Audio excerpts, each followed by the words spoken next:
अनुच्छेद की श्रृंखला में आज हम आपको बताते हैं अनुच्छेद 74 से 78, जिसमें आप अनुच्छेद 74 पढ़ेंगे, अनुच्छेद 75, 76, 77 और 78 अनुच्छेद का वर्णन करेंगे हम।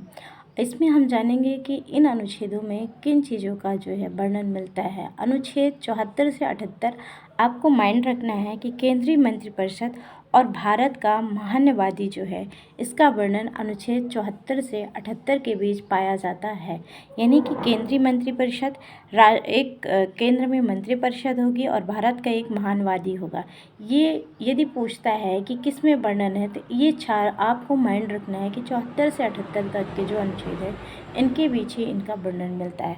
तो आइए चलते हैं, जानते हैं कि अनुच्छेद 74 क्या बताता है। अनुच्छेद 74 कहता है कि राष्ट्रपति को सहायता और सलाह देने के लिए मंत्रि परिषद होगी, यानी राष्ट्रपति को सलाह देने के लिए मंत्रिपरिषद होगी। ये अनुच्छेद 74 बता रहा है। अनुच्छेद 75 में यदि हम बात करें तो मंत्रियों के बारे में अन्य उपबंध जो है अनुच्छेद 75 में बताए गए हैं। भारत का एक महान्यवादी होगा, ये इम्पोर्टेंट बनता है। अनुच्छेद 76 यानी भारत का एक महान्यवादी होगा, ये अनुच्छेद 76 में बताया गया है। अनुच्छेद 78 में अनुच्छेद 77 देखते हैं पहले। भारत सरकार के कार्य का संचालन जो है अनुच्छेद 77 में बताया गया है। अनुच्छेद 78 राष्ट्रपति को जानकारी देने आदि के संबंध में प्रधानमंत्री के कर्तव्य जो है अनुच्छेद 78 में बताए गए हैं।